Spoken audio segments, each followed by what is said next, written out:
Hola a todos, espero todos se encuentren bien. Este es nuestro webinar número 23.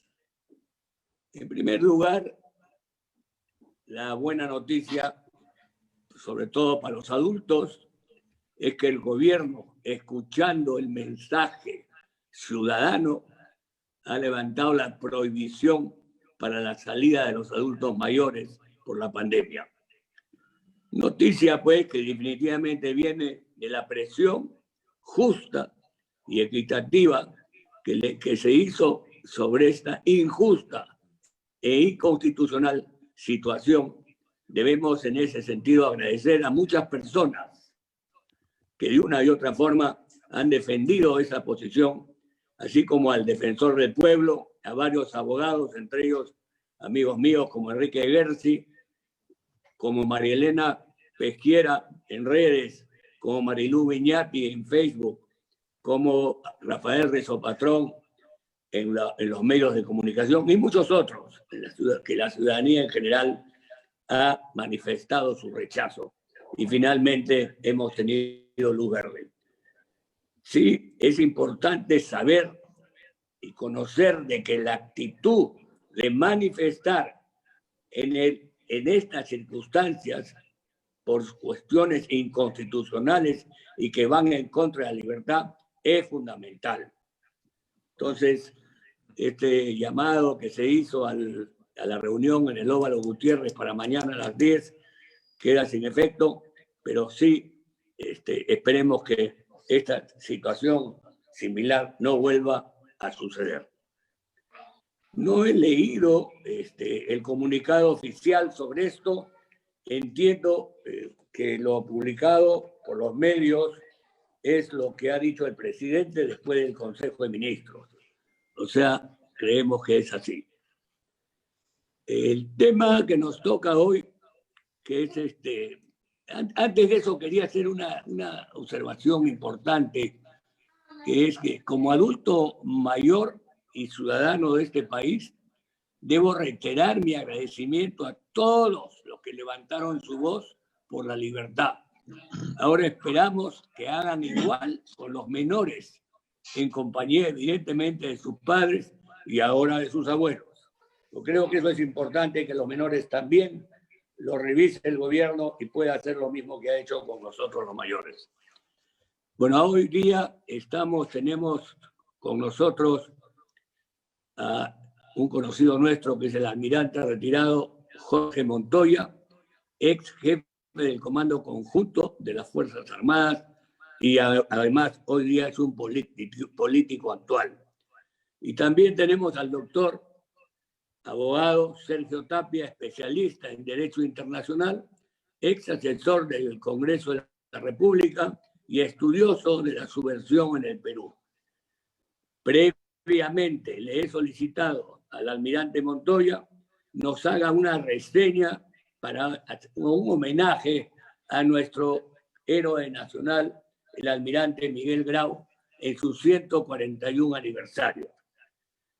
Antes de eso y seguidamente voy a pasarles un video recordando sobre la expresión educativa reciente en los medios de comunicación sobre este tema de la subversión y terrorismo que rechazamos rotundamente. Adelante, Títalo. Ok, dame un segundo.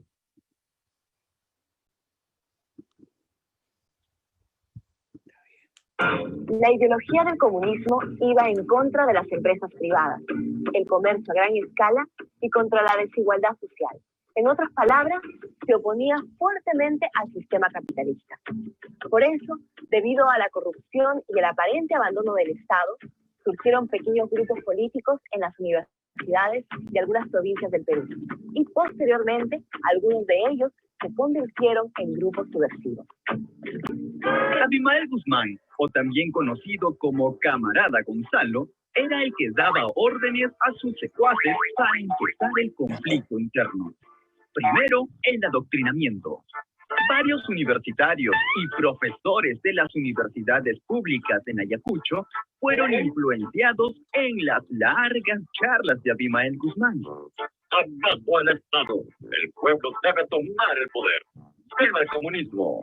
Y así se la pasaba Abimael, en su casa y en las aulas, siempre con un libro en las manos, dando clases sobre comunismo y cómo podrían bajarse al Estado.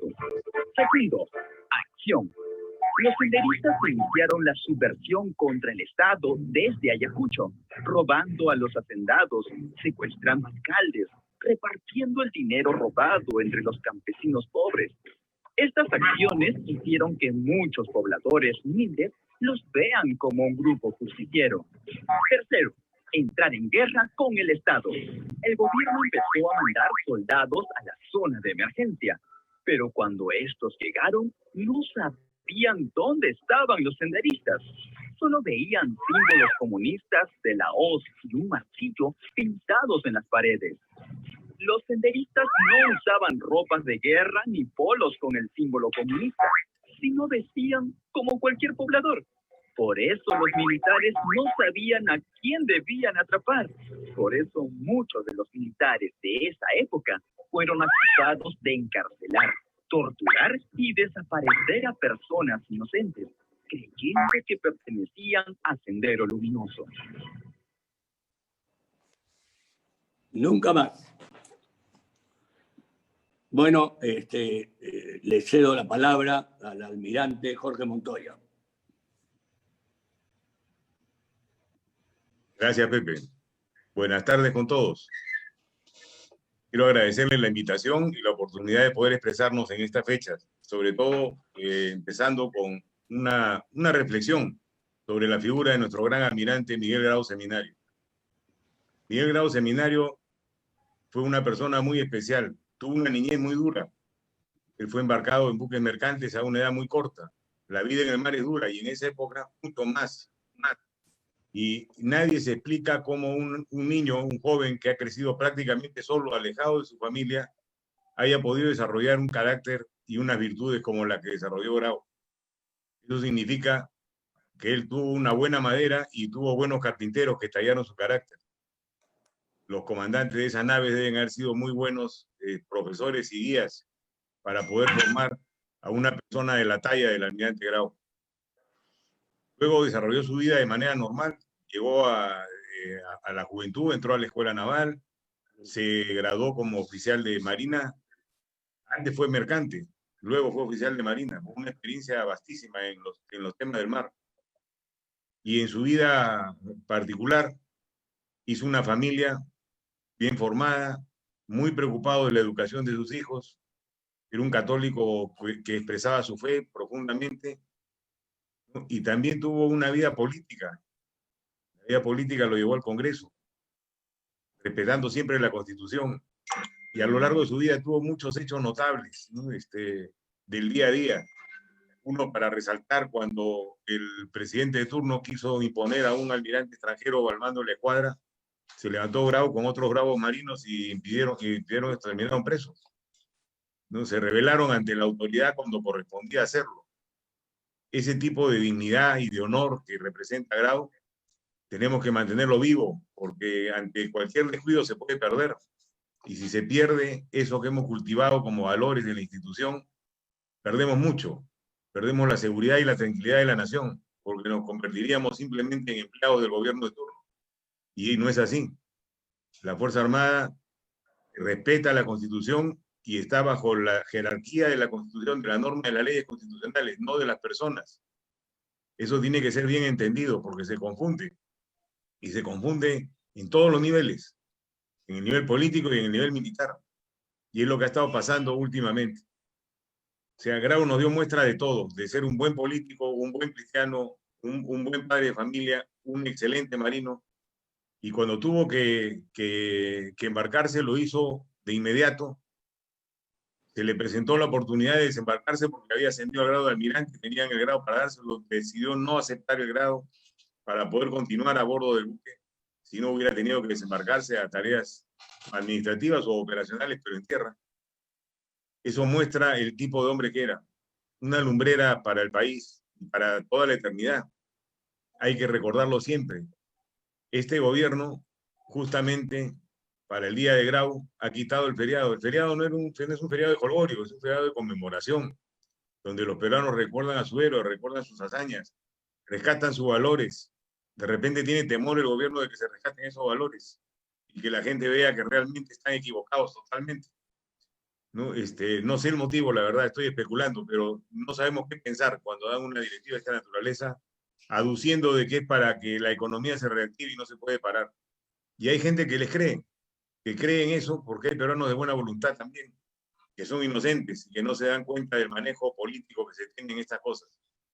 Bueno, esa fecha de Grau hasta ese punto llega a servirnos para recordar los valores de dignidad, de honor, de valentía que tuvo durante toda su vida y la entrega a su patria sin retazos. Y luego Grau también se ha hecho merecedor a un título impensable antes, precursor del derecho internacional humanitario. ¿Por qué? Porque a lo largo de su correría con el Huáscar por la costa de Chile y Perú, jamás bombardeó una población indefensa. Cuando los náufragos de un buque que había sido hundido por él estaban en el mar, él los rescató a sus enemigos y los cobijó. Esas señas, esas situaciones que vivió, han hecho que en retrospectiva se haga un análisis y se considere que es un pionero del derecho internacional humanitario. Y eso estamos muy orgullosos. Y es un reconocimiento internacional, no solamente de acá. Entonces tenemos un héroe que es muy valioso para el futuro del país, para nuestra niñez y para nuestra juventud, para que aprendan de sus valores, de sus capacidades, para que sepan qué cosa es ser un peruano íntegro. Y nadie, ni este gobierno, ni ningún otro podrá quitarlo eso de la mente de los peruanos. Así que mañana los invito a conmemorar la inmolación de Grau en Angamos y a celebrar el aniversario de creación de la Marina de Guerra del Perú, izando el pabellón nacional en sus casas. Hemos hecho ese llamado como una señal de protesta para poder hacer este homenaje de celebración a Grau y a la Marina de Guerra. También los que deseen están invitados a ir al monumento a Grau en San Borja, que se va a hacer una ceremonia organizada por oficiales en retiro, capitanes de navío de la Marina de Guerra, que han coordinado con la alcaldía y les ha dado las facilidades para hacerlo. Y vamos a asistir para rendir homenaje a Grau fuera de las celebraciones oficiales que están establecidas. ¡Viva Miguel Grau! ¡Viva, viva, viva! Gracias, Jorge. Sigue adelante con lo otro. Sí. Bueno, el tema del terrorismo es muy amplio, muy vasto. Yo voy a tocar la parte final de lo que nos ha tocado ahora. O sea, ¿cómo estamos? La película que han visto ustedes, hecha viendo los datos de la currícula del Ministerio de Educación. Si bien el Ministerio de Educación se lava las manos y dice que ellos no han dicho lo que dijo el documental, ellos tienen la obligación de supervisar. Hace 4 o 5 años, cuando la congresista Paloma Noceda era presidenta de la Comisión de Educación, citó al Congreso a una reunión para analizar los libros de textos que empleaban nuestros alumnos, nuestros colegiales. En ese momento me invitaron a mí a participar de la reunión, por eso le comento el tema. Y fue algo impresionante, yo no los había visto realmente, ¿no? Y me sentí culpable de no haberlo visto. Bueno, yo no tengo hijos en edad escolar, ni nietos en edad escolar tampoco, pero debimos habernos preocupado como personas adultas responsables de verificar qué educación estaban recibiendo los muchachos del Perú. Y era realmente espantosa. Así como han visto en el documental, igual puesto en blanco y negro en letras, y peor todavía. Abimael Guzmán era considerado como un hombre probo, defensor de los niños, de los pobres, un Robin Hood. Estaba al mismo nivel y las Fuerzas Armadas eran consideradas como violadores de derechos humanos. Era algo espantoso.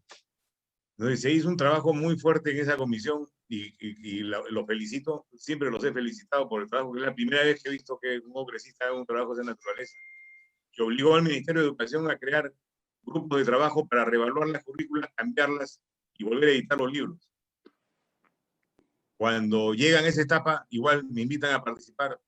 Los grupos que había formado el Ministerio de Educación, en todos los grupos habían caviares tirando para rojos, que querían defender sus posiciones. Esa gente la puso el Ministerio de Educación y lo contrató como asesores. Yo iba invitado a honores, pero estoy seguro que a esa gente le pagaban. Y era algo realmente espeluznante ver cómo el país está infiltrado aún con esta lacra. cómo la gran mayoría de peruanos está ausente y ajeno a este problema.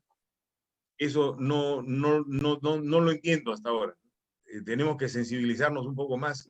No hemos sido lo suficientemente inteligentes para transmitirle a nuestros descendientes qué cosa vivimos, qué fue la subversión.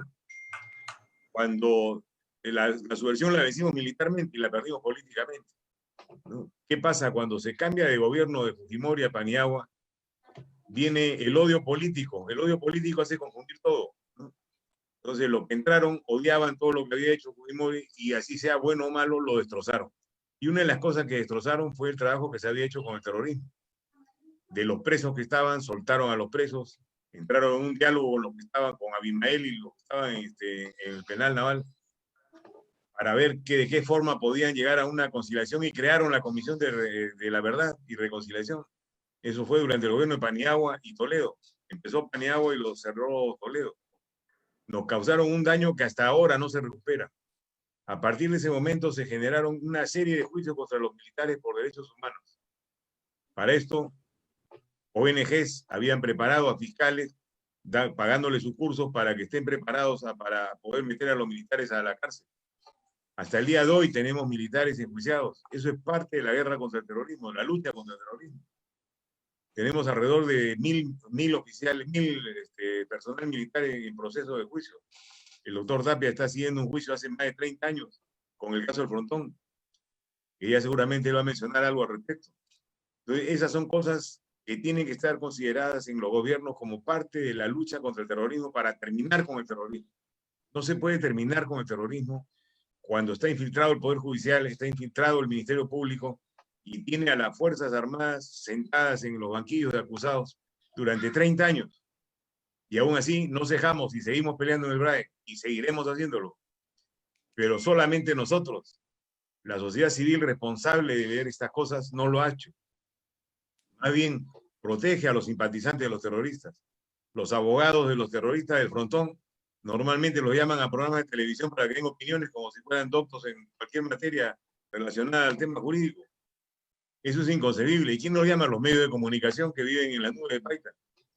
No saben qué están haciendo con la gente. Le dan espacio para que puedan dar su propaganda y sembrar en el cerebro cosas que no deben ser, porque son marxistas completamente. Entonces, estas cosas son parte de la lucha contra el terrorismo que aún no se ha concluido, no se ha terminado.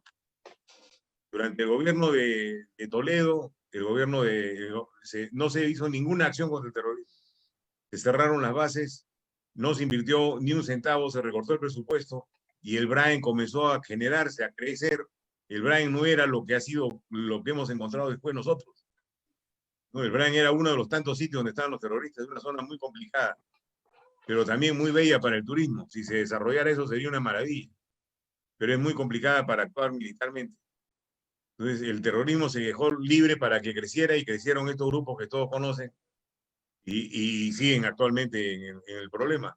Recién en el gobierno de Alan García se logró entrar en lucha contra ellos nuevamente. Hasta ese momento se había paralizado durante todo el periodo de Toledo. En esa lucha la empezamos en el marzo del 2007. Yo era el jefe del Comando Conjunto. Y el Consejo de Seguridad y Defensa Nacional dio la aprobación para hacerlo y empezamos las operaciones. La primera fue la de Huachocolpa. Hubieron 2 heridos, un terrorista muerto y 2 heridos. De nuestra parte tuvimos una sola baja. Gracias a Dios en mi comando no tuve un solo muerto de nuestra parte. Y logramos empezar las acciones poco a poco, pero sin inteligencia que había sido destrozada durante el gobierno de Toledo. El corrupto de Toledo, después de haberse robado lo de Odebrecht, también destrozó el servicio de inteligencia. Y sin inteligencia se empezó a construir la inteligencia. En esa época dijimos no menos de 10 años para poder lograr tener control sobre la zona. Y el tiempo nos va a dar la razón. Y recién estamos bajo un sistema de mucho mayor control en el área y pudiendo eliminar ese foco armado de terrorismo que nos queda, que está mezclado con el narcotráfico. Y acá hay mucha discusión entre nosotros los militares también. Yo considero que el terrorismo es terrorismo y el narcotráfico es narcotráfico, y que si el terrorismo usa el narcotráfico para su provecho, sigue siendo terrorista, aprovechándose de los valores del dinero que le puede dar el narcotráfico, porque lo necesita para sobrevivir. El terrorismo sí se puede terminar y se va a terminar, eso estoy seguro. El terrorismo armado me refiero. Pero el narcotráfico no. El narcotráfico yo no puedo garantizar que se vaya a terminar porque es un problema tremendo. Es un problema nacional. Y ahí sí el país no está preparado para hacer frente a una situación de esas. Gente que vive acá en Lima está tranquila, no cree que va a pasar nada, pero eso está creciendo. El control que se hace en la zona es un control focalizado, localizado en la zona de Bray y nada más. El resto del país está libre de narcotráfico. Pero bueno, ese es otro tema. Lo que lo que estamos es en el tema del terrorismo. Entonces, hemos hecho un bosquejo de cómo está más o menos la situación y qué cosa nos toca a nosotros ahora. A nosotros nos toca, desde mi punto de vista, hacer un consenso político para poder declarar una ley de punto final o algo parecido para que los militares puedan estar tranquilos y no sean más hostilizados, porque están siendo hostilizados. Esa es la palabra que hay que emplear, que es la verdad. Entonces, y eso no se va a lograr en un proceso judicial normal. Primero que tenemos muchos jueces que no saben ni dónde están parados, con el respeto de los magistrados que se merecen todo nuestro respeto, pero hay gente que no es así, y las que ven estos casos pareciera que son escogidos a dedo para poder usarlo de esa manera. Entonces no se le puede juzgar a alguien con un visto de una persona en la Comisión de la Verdad donde les pagaban plata para que declare, donde los mantenían bajo condiciones especiales con la finalidad de recoger sus comentarios. Y muchos de esos que han trabajado en la Comisión de la Verdad ocupan puestos en los gobiernos, han venido ocupando puestos en los gobiernos, son los famosos caviares, ¿no? Que han recibido plata por ese trabajo en la Comisión de la Verdad, les pagaron en dólares, 10.000, 15.000 dólares, no me acuerdo cuánto fue el monto total recibido por cada uno, pero es por ahí. Entonces, todo eso generaron, ese fue el punto central donde generaron la estrategia para atender a las Fuerzas Armadas paralizadas en el futuro. No lo lograron porque somos tercos y seguimos en el tema, y la gente que está enjuiciada sigue su problema, y es mucha de esa gente que son civiles, cumplieron servicio militar y han sido detenidos ya cuando estaban realizando una tarea profesional civil, y no tienen quien los ayude ni quien les pague el abogado. Entonces, es un problema serio. Entonces, ahí necesitamos un consenso político para dar por terminados todos los juicios que hay contra las Fuerzas Armadas en este sentido. Después, la Corte de San José ha pagado indemnizaciones a los terroristas. Los terroristas se sienten envalentonados con esas cosas, porque dicen acá ganamos nosotros en la ley, usando las herramientas de la democracia, conseguimos nuestros objetivos. Y van a seguir. Entonces hay que analizar seriamente si vamos a continuar en esa Corte o no. Pero un análisis serio del país, o sea, no de una persona ni de un grupo, un consenso. ¿Qué es lo que queremos? ¿Queremos ser un país independiente, libre y poder decidir nuestras cosas con nuestro propio sistema de justicia? ¿O queremos ir a llorar afuera cuando necesitamos darle la vuelta, sacarle la vuelta al sistema? Eso es lo que Jorge, perdóname, Pepe Pardo. Se ha perdido tu video, estamos sin imagen tuya. ¿Podrías ponerlo, por favor? A ver. Seguimos igual. Se vuelve a apagar. Ahí está. Gracias. Disculpen, de repente toqué algo en la máquina. Bueno, y queda otra tarea pendiente más grande que la que les he dicho, que es verificar el sistema educativo nacional desde cero y crear un sistema que permita el reforzamiento de valores, la identificación de los enemigos del Estado peruano, como terroristas me refiero, quiénes son los enemigos de la democracia, qué otros elementos se están empleando para trastornar a la familia. Uno de los puntos y blancos de los terroristas y los marxistas es la familia, destruyen la familia, destruyen el Estado. Y la familia está siendo penetrada, ¿no? Penetrada con estas cosas a través de sus hijos. Entonces, la obligación nuestra es ver que ese Ministerio de Educación realmente sea un Ministerio de Educación y no un nido de terroristas ni un nido de simpatizantes terroristas que gastan millones en asesorías. ¿A quién se las han dado? Habría que revisar también.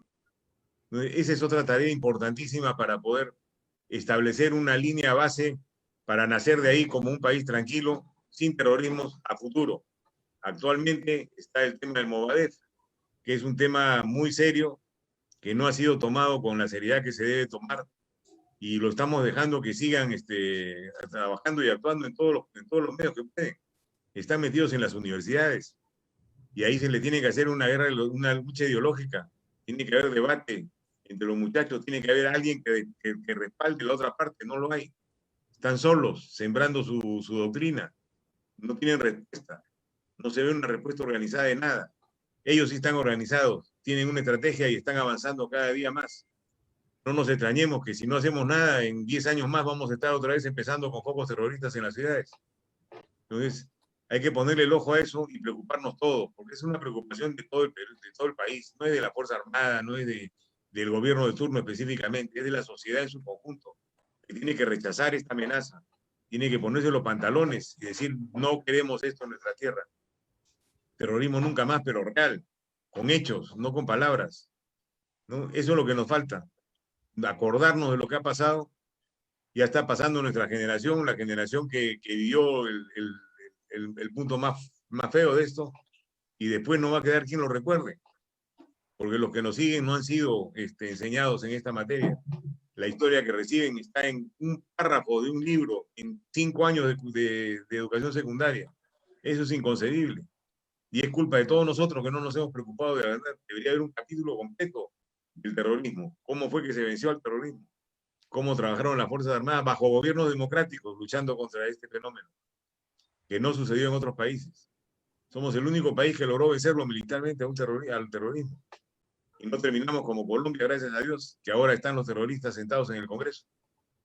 Y han hecho un pacto realmente para mí increíble. Yo no imaginé nunca que pudieran llegar a una situación de esa. Ganó Cuba. Y esa es la penetración ideológica en el continente que está amarrado a esto. No digo al terrorismo, pero sí a otro tipo de penetración que vamos a vivirla en los años que vienen, si es que no ponemos un corto en el tema, un pare al tema. El Foro de Sao Paulo está activo, permanentemente activo. Fue el que generó los problemas en Chile, en Colombia, en Ecuador. Acá creo que no lo generó porque estaban en el gobierno. No había mucho que generar. Ya estaba, el país estaba dominado, controlado por los rojos. Parece que ha sido esa la idea, porque si no también hubiéramos tenido seguramente algún tipo de este tipo de revuelta. Lo que ha pasado en Chile es gravísimo, gravísimo, y se va a reanudar una vez que la pandemia baje. Van a seguir, ya tienen la directiva para hacerlo. Y acá en el país puede suceder, hay que estar atentos, la inteligencia tiene que funcionar y las normas legales tienen que funcionar también. El derecho a la protesta, que ha sido el fallo del Tribunal Constitucional, está prohibiendo inclusive que en una protesta se detengan a los revoltosos.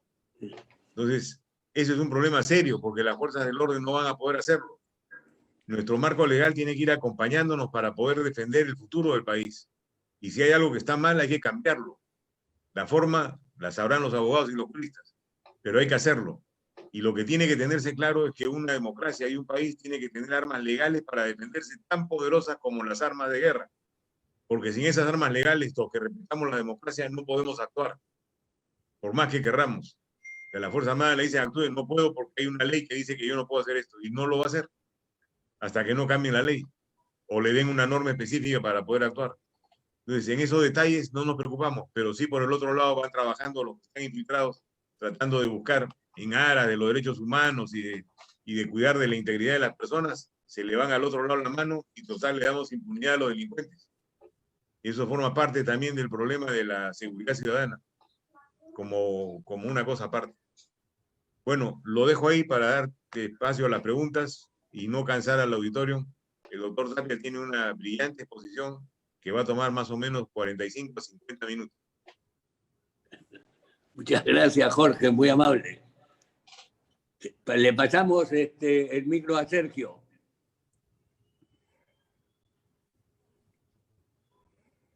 Muy bien. Buenas tardes, José Pardo, Pepe, muchas gracias por la invitación. Estuve antes de estas reuniones que convocas en forma presencial, ahora con la nueva modernidad es en esta forma.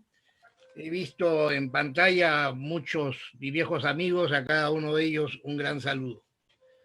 Y a todos los participantes en este momento. Hay un problema con la palabra terrorismo.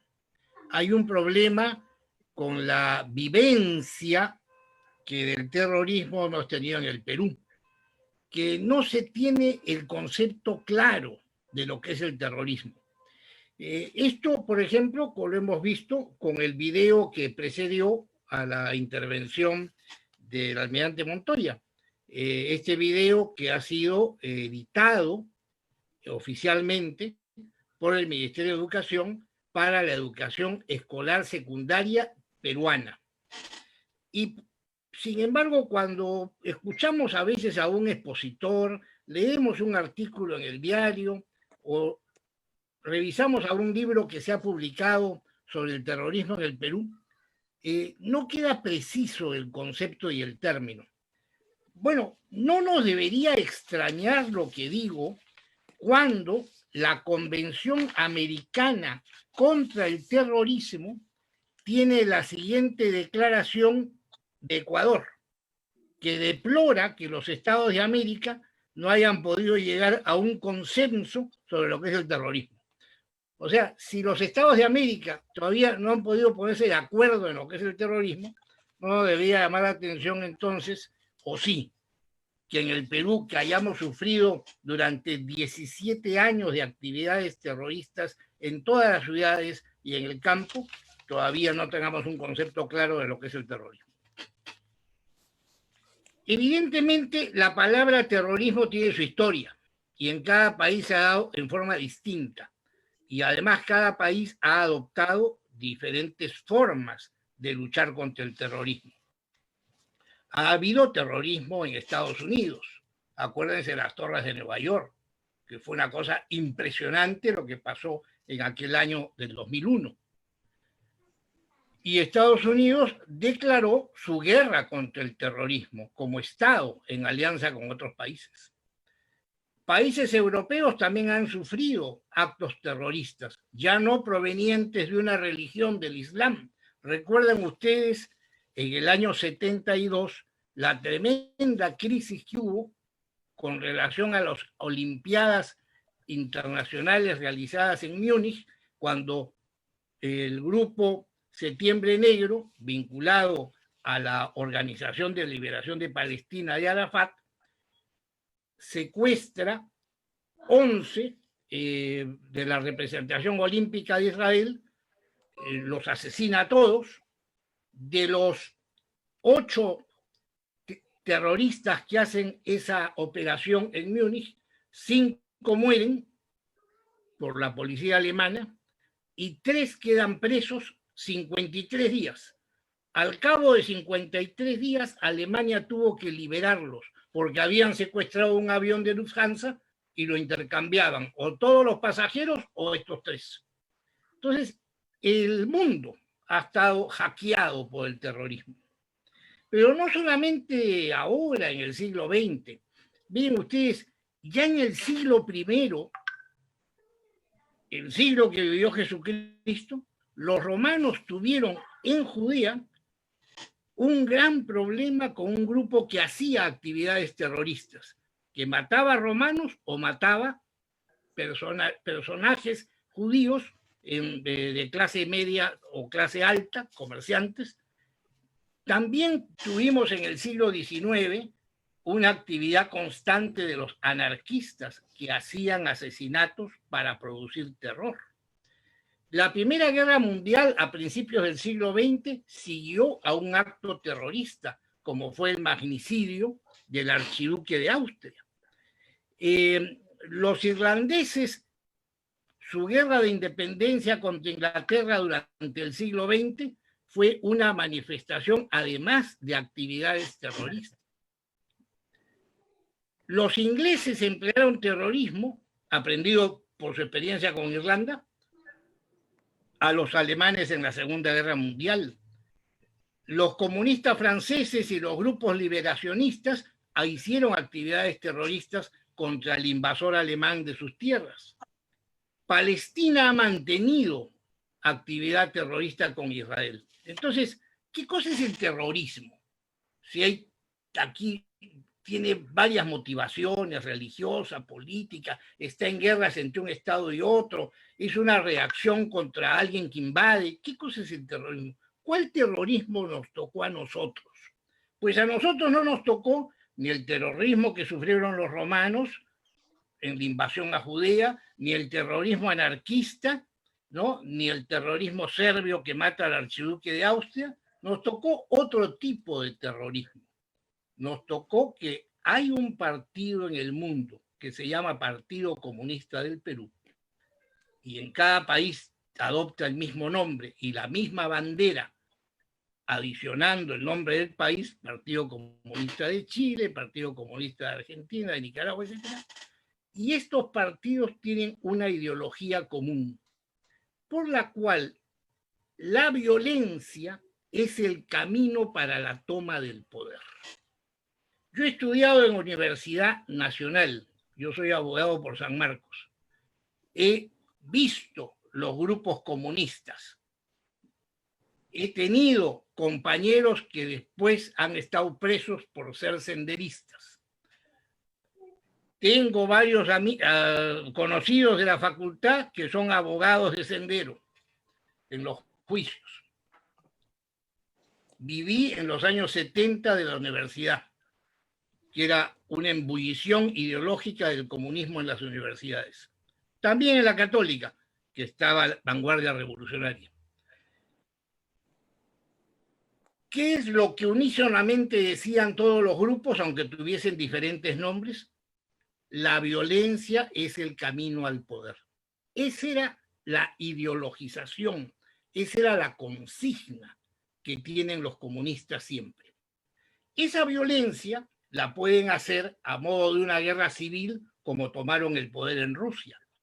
Esa violencia la pueden hacer a modo de actividades terroristas, como Mao Zedong las diseñó para tomar el poder en China, como el Frente de Liberación Nacional las realizó para tomar el poder en Argelia, que se ha denominado la conquista brutal y salvaje de un Estado por medio del Partido Comunista. En 8 años, 56.000 víctimas por atentados terroristas. En el Perú sufrimos la embestida de una organización que se llama Partido Comunista del Perú. Sin embargo, lamentablemente, por la prensa y por haberlo repetido irreflexivamente, hemos tapado su nombre y decimos Sendero Luminoso. Ellos nunca se han llamado Sendero Luminoso, además rechazaban el término. Yo he visto en juicios a terroristas que cuando los jueces le preguntaban, ¿usted es miembro de Sendero Luminoso? Ellos contestaban, no, yo soy miembro del Partido Comunista del Perú. Y el juez seguía con la cantaleta de Sendero Luminoso, porque es un término que se nos ha metido en la estructura mental a los peruanos. Pero quiero decir algo, entiéndanme bien, Sendero Luminoso no existe. Lo que existe como entidad terrorista en el Perú es el Partido Comunista del Perú, alias Sendero Luminoso. Y ese alias, ¿quién se lo puso? ¿Quién se lo puso? Se lo puso los analistas, los periódicos, y lo hemos venido repitiendo hasta hoy día. ¿Para qué emplea un partido el terrorismo? Porque también emplean la guerrilla, emplean la guerra civil, emplean otros métodos violentos. Pero el terrorismo en sí, ¿qué finalidad tiene? El terrorismo tiene por finalidad, cuando se emplea para la toma del poder por el Partido Comunista, tiene por finalidad sustituir la labor de propaganda y adoctrinamiento. ¿Cómo es que un partido gana adeptos? Convenciéndolos. Bueno, los terroristas fueron, los que actuaron como terroristas, fueron convencidos para la ideología del Partido Comunista del Perú. Pero ellos recibieron una misión. Ya no le dijeron, anda y convence a otros. ¿Cómo es que podían convencer, que es lo mismo que sufrió Mao Zedong en China, cómo podían convencer a una sociedad agrícola como es la sociedad andina, no es una sociedad industrial, y cultivarles una visión con respecto al proletariado industrial, que es lo que habla el marxismo, con respecto a las 5 alienaciones que el hombre tiene y con respecto a que el trabajo solamente es el obrero industrial, por lo cual saca al campesino de la naturaleza de trabajador. Esto era imposible voltearlo a una mentalidad andina del siglo XVII, como es la que viven nuestros paisanos en la sierra, en el campo, a una ideología del siglo XIX, del industrialismo inglés. Entonces, el método para hacerse de personas adherentes al partido no era por la convicción, sino por el temor, por la medrosidad, por el terror. Entonces, en lugar de entrar en un pueblo y dar una charla, entraban a un pueblo y mataban al alcalde. Y después le preguntaban, ni siquiera le preguntaban al pueblo si se sometían o no. Por supuesto que tenían la subordinación aterrorizada de la población. Y por eso hay las grandes masacres que el Partido Comunista del Perú, alias Sendero Luminoso, cometió en la sierra peruana durante tantos años. Hay también desde un principio algo que exigió Abimael Guzmán a su partido. Él veía que el partido actuaba, avanzaba, pero no moría su gente. Y hay un congreso del partido que exige la cuota de sangre. Y es donde cuando Abimael expresa que el miembro del partido debe tener su vida entre dos dedos de la mano, pendiente entre dos dedos de la mano. Había que oblacionar, donar la vida de cada uno al partido. Y precisamente el gran levantamiento de las cárceles en junio de 1986, en la isla del Frontón, en la cárcel de mujeres del Callao y en San Juan del Lurigancho, fue la cuota de sangre que Sendero quería. El Sendero asesinó gente entre las cárceles y buscó hasta el máximo y hasta el límite máximo que la Fuerza Armada produjera un ataque a la gente que ellos tenían parapetada y con armamento en las cárceles. Hoy día eso se vende como el gran crimen que hizo la Marina en el Frontón, el Ejército en el Lurigancho y la Fuerza Aérea en la cárcel de mujeres del Callao. Pero en realidad toda esta historia, miren señores, todos los que estamos acá, creo, vivimos esa historia de hace 30 años. Y nos las han cambiado debajo de nuestra nariz. Se cuenta otra historia que no es la que hemos vivido. Eso es parte de lo que se llama la psicoinformación o el uso de la psicología social para las operaciones psicológicas, para la transformación de una mentira en verdad. Quiero concluir entonces con las siguientes apreciaciones. Primero, el Perú vivió una durísima, por sus consecuencias económicas y de vidas perdidas, una durísima guerra contra un partido que se llamaba Partido Comunista del Perú, no era su nombre Sendero Luminoso, y decir Sendero Luminoso es ocultar su identidad, que era un partido que empleaba las clásicas estrategias del comunismo para tomar el poder.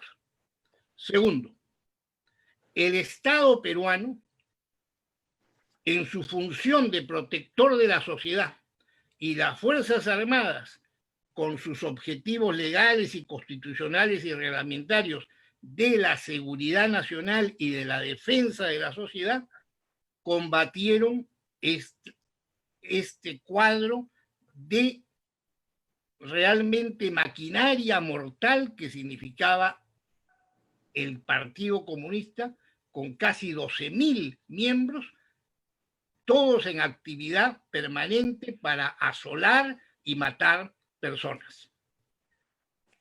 Tercero, ¿qué cosa es el terrorismo como concepto? El terrorismo es atemorizar a la población para que la población obedezca a un partido político que está tratando de hacer con violencia la toma del poder.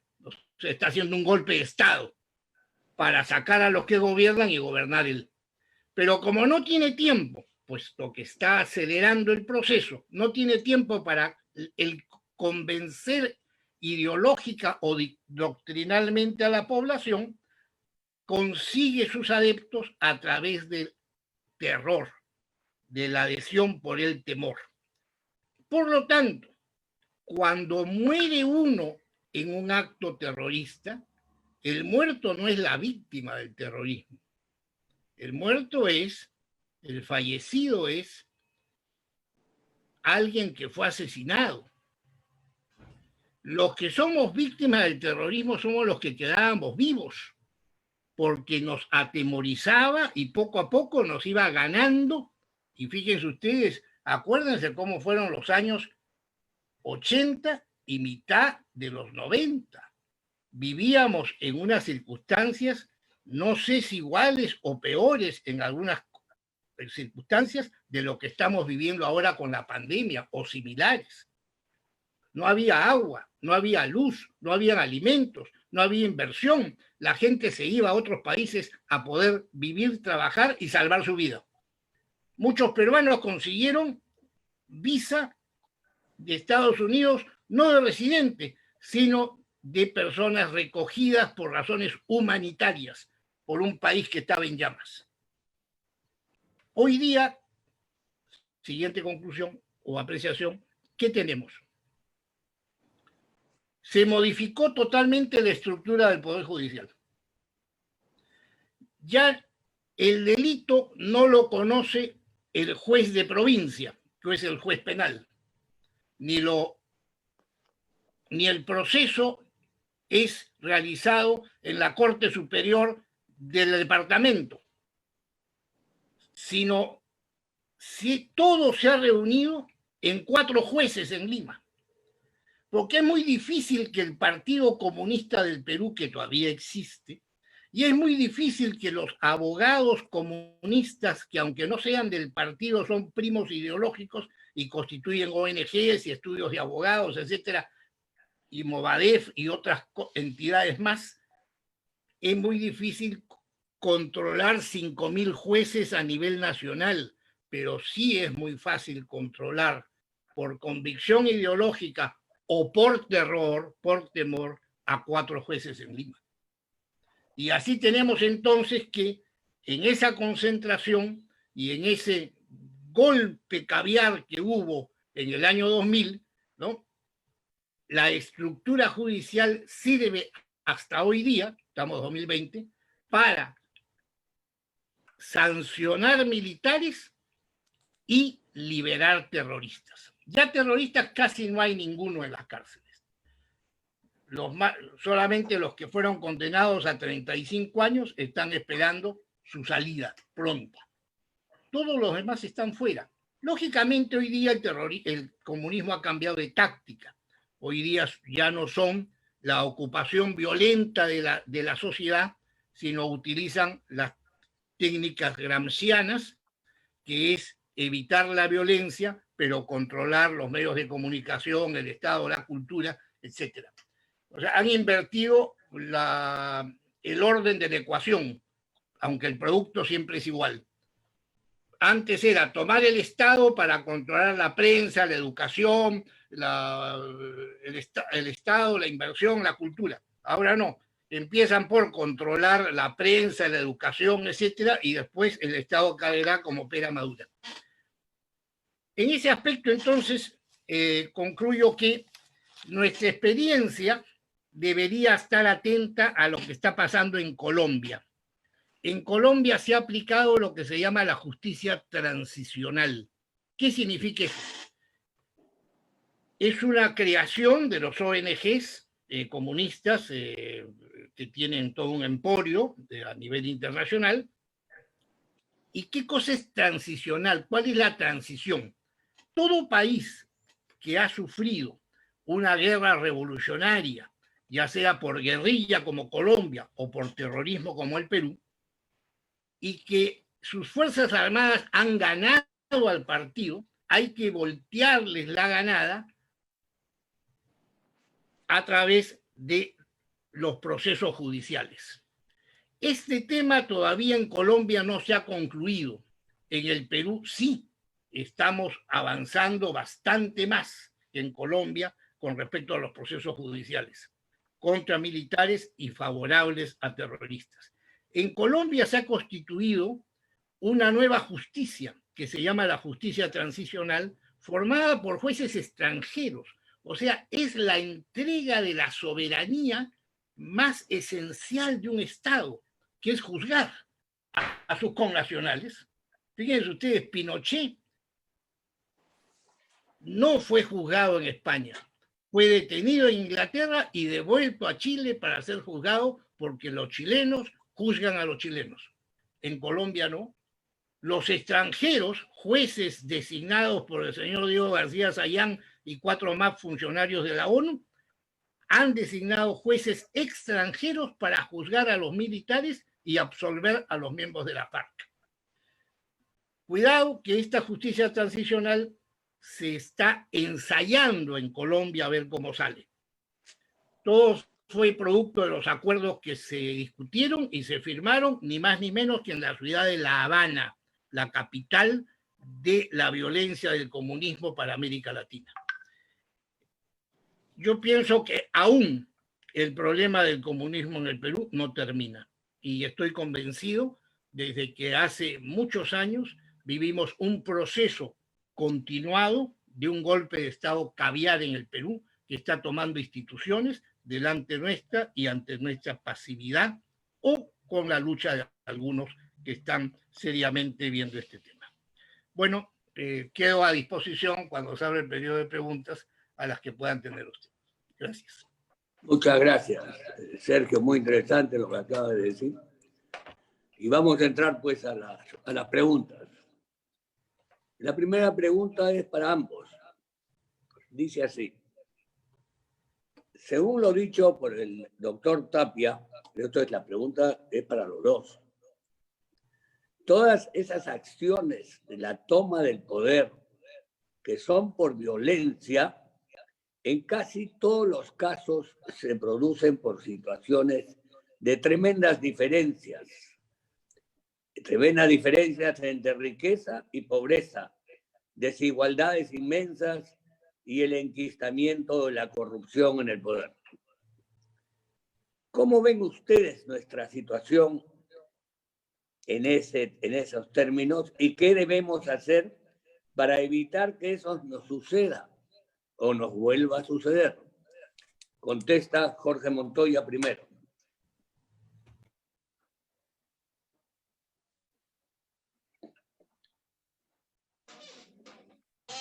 El tema de la toma del poder por la violencia y buscando como excusa las diferencias sociales, existen diferencias en todas partes del mundo. Acá funcionan los agitadores, los que están trabajando estos temas para generar ese problema y llevarnos al golpe de Estado, no al golpe de Estado, al ataque del poder, a la toma del poder por la fuerza. Entonces, es un tema complejo, no es sencillo, y depende de cómo se maneje a la ciudadanía en general. Si todo el día estamos hablando de diferencias sociales y diferencias y más diferencias, vamos a generar un resentimiento profundo. Y ese rendimiento profundo va a ser aprovechado por estas personas interesadas en la toma del poder por la violencia y nos va a llevar a esa situación. Entonces, hay que ser conscientes de que los países en general son el resultado de su población, de lo que su población quiere al final. Si miramos las cosas de lejos y no las tomamos como propias, vamos a perder. En Chile, en el septiembre del año pasado que empezaron los actos de violencia, son actos de violencia para la toma del poder final, generar una desestabilización total y tomar el poder. Anularon a la policía, anularon, ¿por qué? Por las normas que tienen al costado. Entonces, es una suma de cosas lo que lleva a poder tener éxito en ese tipo de acciones. Pero cuando la sociedad se queda impávida, no actúa, no reacciona, no rechaza ese tipo de cosas, no colabora con disminuir las diferencias sociales, tratando de ayudar al que menos tiene, podemos terminar en esos problemas.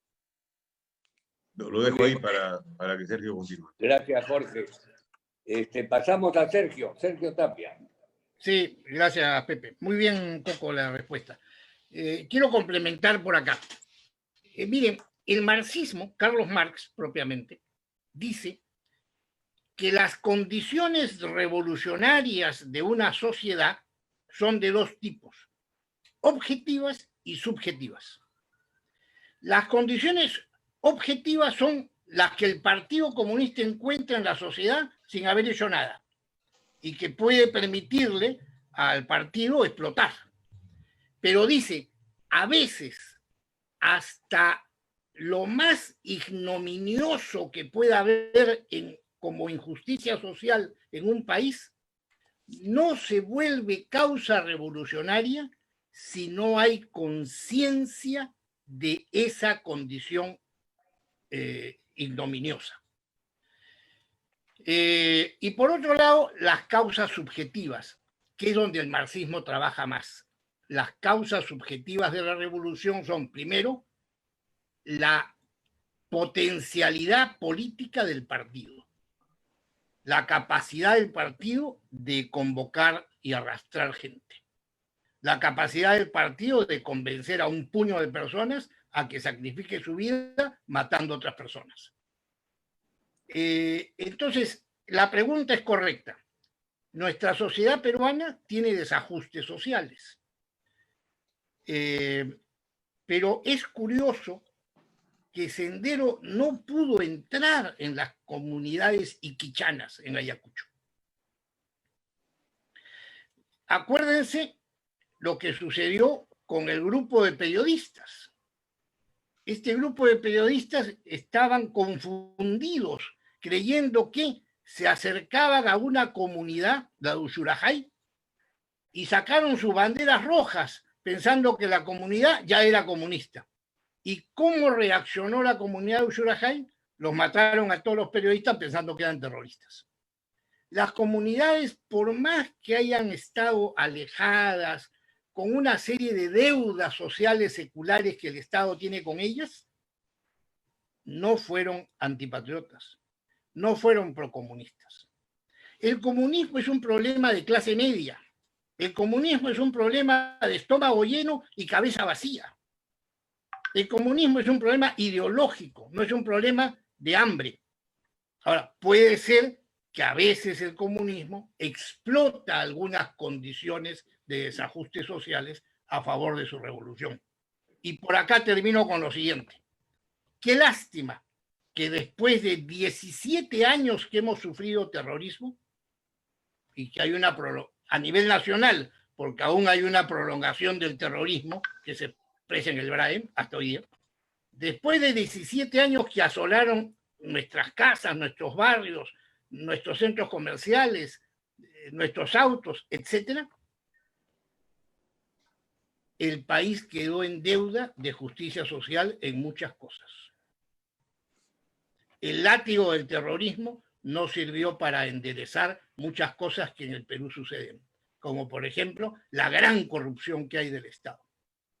Y fíjense que la gente del Estado sale de la sociedad y va al Estado por unos años. ¿A qué? A no gobernar bien y a robar.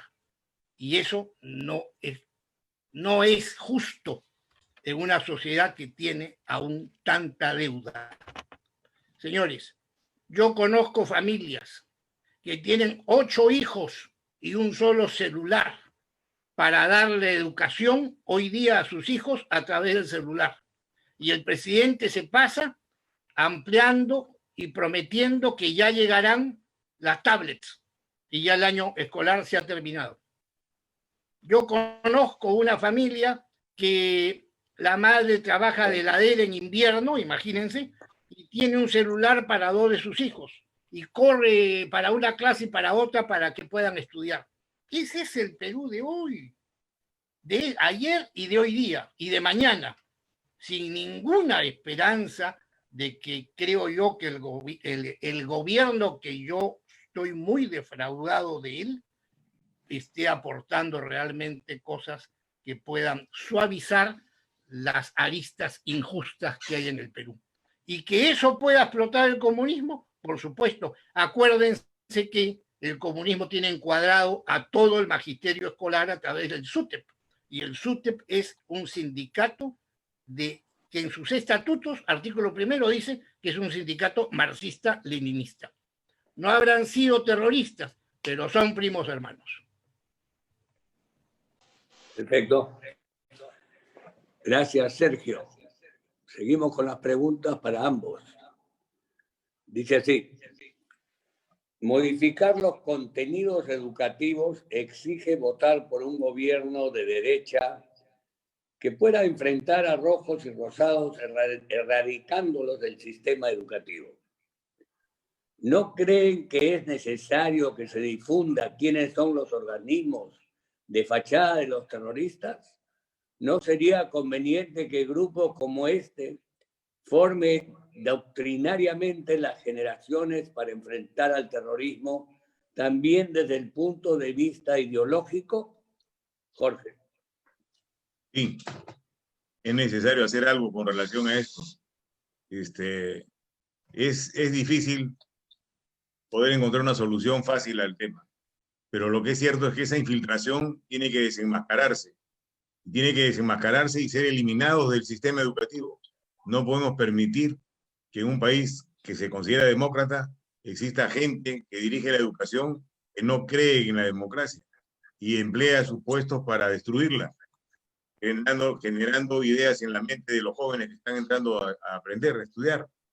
Entonces acá falta un trabajo muy fino de inteligencia, de contrainteligencia, para poder detectar quiénes son los comunistas infiltrados en el Ministerio de Educación, para empezar por algunos. Y una vez identificados, sacarlos de sus puestos y que se dediquen a buscarse la vida de manera privada, otra cosa que no tenga que ver nada con el Estado. Esa es una tarea que tiene que hacer el gobierno que vaya a entrar, si no, esto nos va a sobrepasar. Y si el gobierno es de derecha o de izquierda, la verdad que no le veo mucha diferencia a esto, es tener la voluntad política de generar un país para los peruanos. Eso no significa derecha o izquierda, significa ser peruano, ser patriota. Eso elimina los signos, pero sí da la voluntad para actuar. Y es necesario actuar cuanto antes en este tema. Se viene hablando mucho y se ha hecho una pasada muy, muy somera sobre este asunto. No se ha metido la mano a fondo. No ha habido ningún presidente que haya tenido interés directo en intervenir en educación. Y por eso estamos como estamos. Pero sí es necesario hacerlo. Decirlo claramente, desenmascararlos y ponerlos en evidencia. Muchas gracias, Jorge. Sergio Tapia. La pregunta es muy interesante porque nos lleva a un debate que viene de la Revolución Francesa, ¿no? La derecha y la izquierda. Sin embargo, en ese congreso de la Revolución Francesa, donde discutía la derecha y la izquierda, ya no estaban los monárquicos. A los monárquicos los habían barrido, estaban presos o los estaban guillotinando. Entonces era una derecha parcial con una izquierda bastante radical, que cuando toman el poder hacen precisamente la moda del término terrorismo, porque cuando los jacobinos gobiernan durante 11 meses, mataron 40.000 personas. Imagínense la producción que tuvieron guillotinando gente. 11 meses, 40.000 personas, entre ellos al rey. Así que hablar de la derecha y la izquierda, donde nació la expresión en el Congreso de la Revolución Francesa, en realidad era un absurdo, porque no estaban los monárquicos representados. Yo pienso que desde entonces, desde que se originan los términos derecho de izquierda, quería decir con la anécdota referencia a la Revolución Francesa, son términos huecos, son términos relativos. Es decir, que yo esté a la derecha de quién o a la izquierda de quién, yo ya me confundo. Evidentemente, si me pongo al lado de alguien que pueda tener intereses individualistas, mercantilistas, yo estaría a la izquierda. Pero si me pongo al lado del resto de candidatos, me pondría a la derecha. Entonces, es relativo porque no define qué es la derecha o la izquierda. Ahí está el problema, que cuando sale y surge una persona o un grupo político para plantear cosas constructivas al país, inmediatamente lo quieren clasificar. ¿Usted es de derecha o usted es de izquierda? Si es de izquierda, entonces pasa la fila. Si es de derecha, no tiene pase. Y entonces se le hace claudicar en su camino político. Yo pienso que lo mejor es identificar a las personas, a los movimientos por la doctrina que mueven. Primero, ¿qué concepto tiene usted de la vida humana? Segundo, ¿qué concepto tiene usted de la propiedad? Tercero, ¿qué concepto tiene usted del rol del Estado? ¿Es un Estado totalitario o es un Estado supletorio? Entonces, con 5 o 6 preguntas, uno puede hacer su mapa y votar doctrinal y correctamente por las cosas que uno defiende y ama. Amo la vida, la mía y la de mis semejantes. Creo en que para conservar mi vida debo tener derecho a reservarme unos bienes, y esos son de mi propiedad. Mi alimento, mi vestido, mi vivienda. Y si soy empresario, mis bienes de producción. Creo que con el mismo derecho que yo tengo propiedad, deben tener todos los peruanos. Qué distinto sería que un país sean todos propietarios privados. Habría una clase media extensa. Precisamente los países que han desarrollado es porque difundieron la propiedad, no quedándose en pocas manos, sino extendida. Y de esa manera nos curamos, son las mejores vacunas, porque la propiedad es la defensa de la libertad. Si hay propiedad, hay libertad. Precisamente cuando hemos visto en estos 8 meses de pandemia, ¿qué cosa es lo que se ha recortado fundamentalmente? La libertad, el disponer de mi vida, de mi tiempo, etcétera. La última batalla ha sido con los que tenemos más de 65 años. Ya estábamos bajo una tutoría de un Estado totalitario que nos tiene que decir que salgas 1 hora cada 3 días. Eso es imposible de aceptar. Nosotros somos los peruanos demasiado subordinados a los dictados de los gobernantes de turno. Tenemos que sacudir, cantar bien nuestro himno nacional, salir del yugo. Y pienso yo que la pregunta era muy importante porque dio oportunidad de aclarar la derecha y la izquierda, que son términos de confusión y que no aclaran nada. Muchas gracias, Sergio. Pasamos a Jorge ahora, dice así: la lucha es ahora ideológica. Por favor, explicar cómo y con quiénes, el papel de los maestros y la escuela, ¿cuál es? Claro.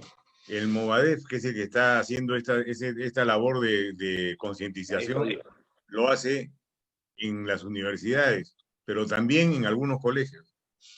Entonces, acá tiene que funcionar bien la inteligencia para poder detectar los lugares donde están actuando, porque ha crecido mucho. Parece que no existiera, pero no existe y está subterráneamente haciendo este trabajo. Y eso es importante, primero identificarlo y luego combatirlo. Combatirlo si es que está en el lado legal, pero si cruza la línea, meterlo preso también. Entonces, ¿quiénes deben contestarle o quiénes deben evitar de que ganen adeptos de esta manera? Los muchachos que están con ellos, porque estamos hablando de jóvenes que están jóvenes contra jóvenes. ¿Cómo capto yo más para mi causa? Lo que sucede en una universidad normalmente. Entonces, ¿quiénes van a educar a esos muchachos? Los padres. O sea, los padres tienen que tener una cercanía y tener capacidad de poder orientar a sus hijos para que puedan enfrentar estas cosas. Y los partidos políticos tienen otra gran responsabilidad de formar cuadros de jóvenes desde las universidades para poder tener una base sólida democrática. Y ahí sí darles instrucción política a academias para poder prepararlos para que enfrenten este tipo de ataques. Porque lo del Movadef, lo del Partido Comunista de Perú, están siendo adoctrinados para producir ese trabajo, para ganar adeptos y para lograr la victoria al final de su estrategia. Ahora están, sin emplear las armas, están consiguiendo más adeptos. Entonces la responsabilidad, como lo vengo diciendo siempre, es de todos. Toda la sociedad tiene que estar comprometida en el problema. No hay alguien encargado de hacerlo, no debe haber alguien encargado de hacerlo.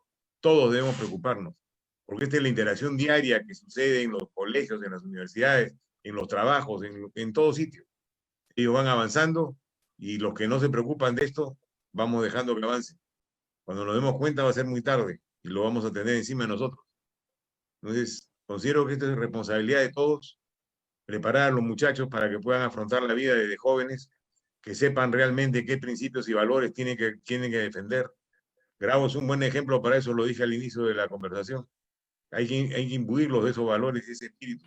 Este es un tema de mentalidad, de educación familiar, diría yo, para poder prepararlo al muchacho para que vaya a la universidad. El Movadez lo prepara para poder captárselos a los que van a la universidad.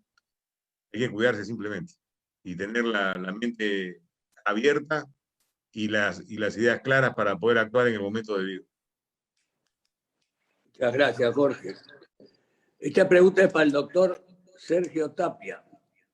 Dice, ¿es posible iniciar procesos judiciales por apología al terrorismo a quienes están infiltrados en el Ministerio de Educación y a sus autoridades en virtud de lo detectado en la currícula educativa y el video sobre Abimael Guzmán?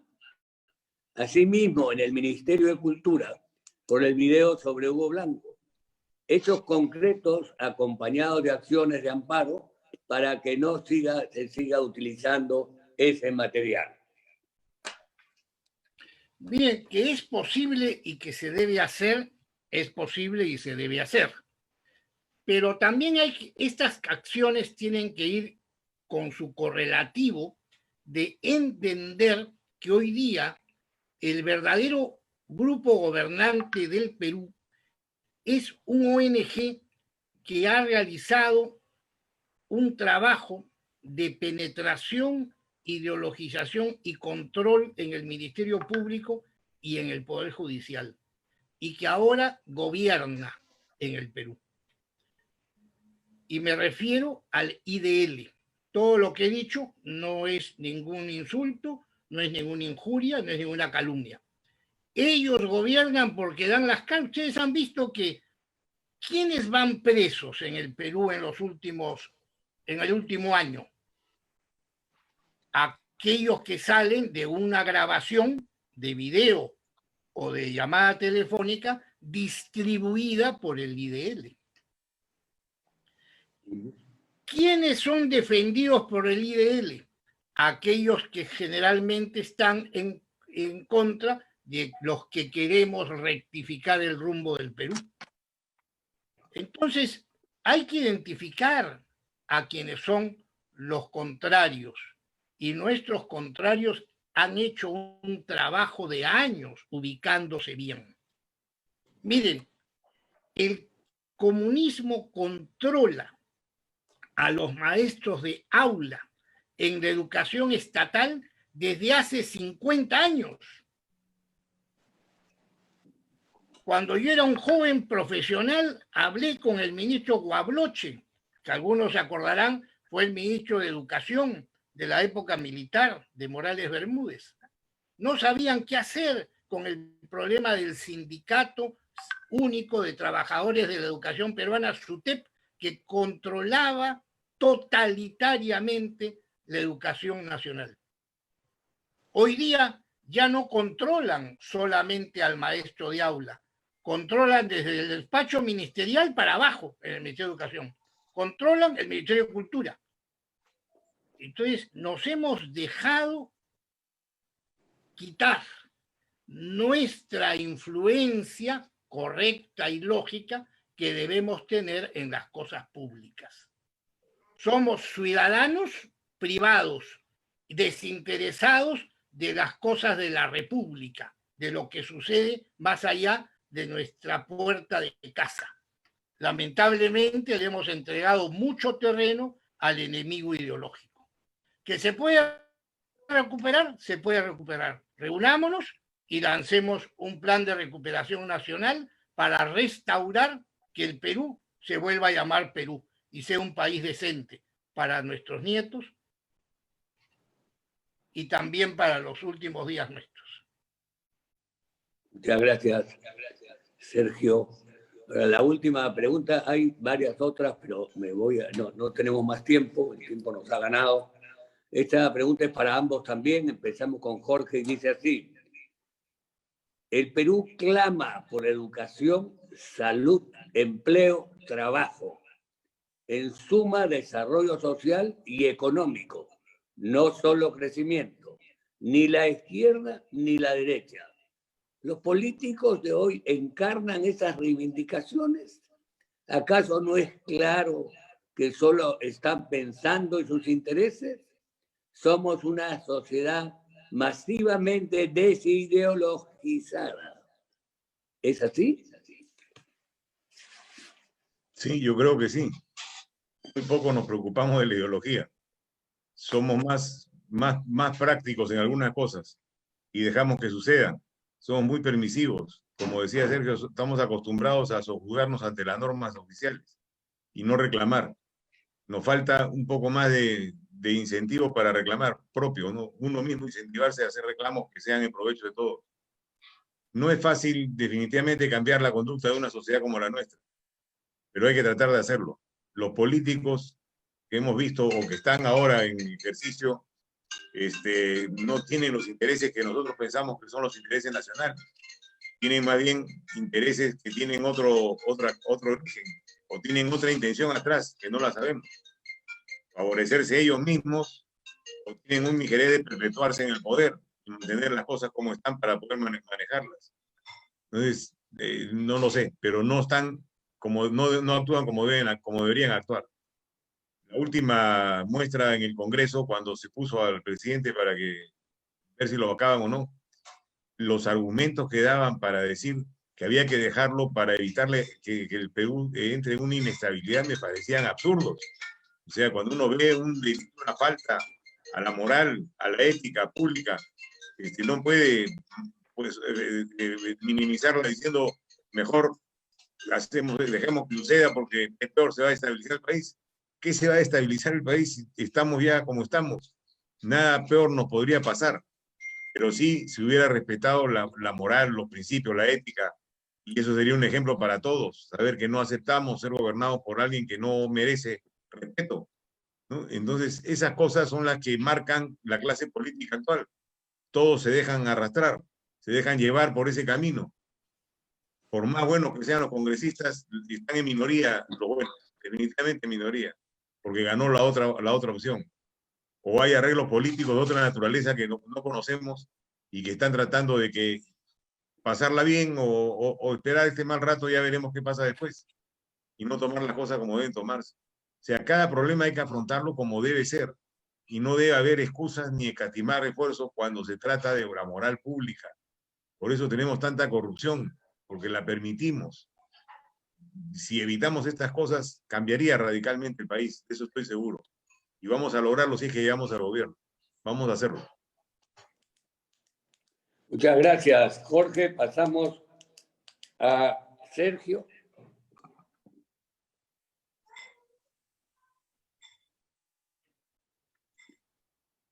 ¿Quieres que te repita la pregunta, Sergio?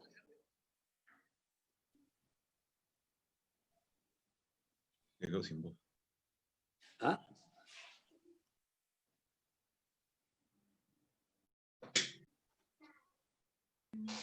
Sergio. Sí, Andrés. ¿Quieres que te la repita? No, está clara. Mire, el tema de la pregunta es muy interesante. Nosotros tenemos tan mala experiencia de lo que ha pasado en la política nacional en los últimos años, que ya tenemos instintivamente una reacción de sospecha frente a los que entran en el quehacer político. Quizás con razón con respecto a algunos.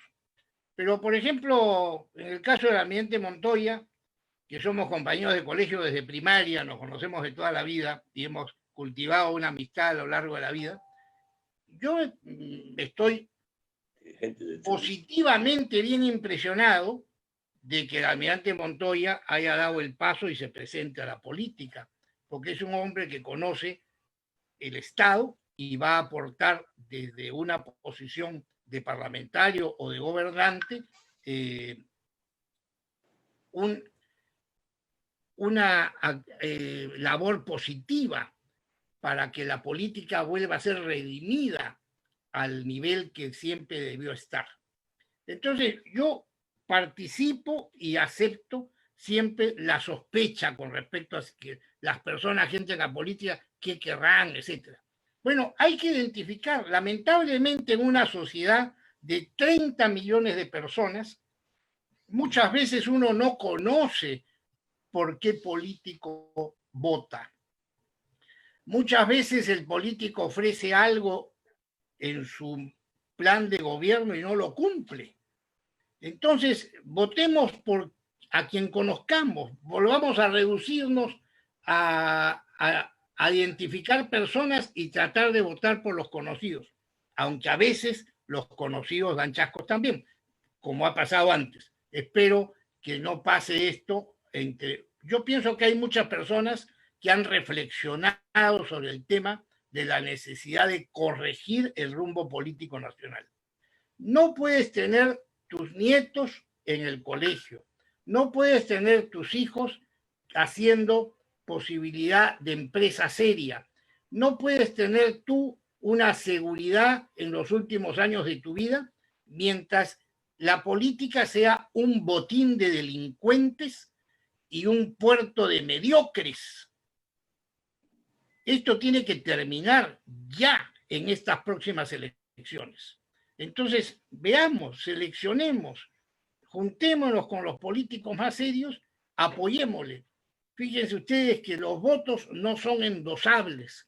No hay voto católico, no hay voto protestante, no hay voto comunista.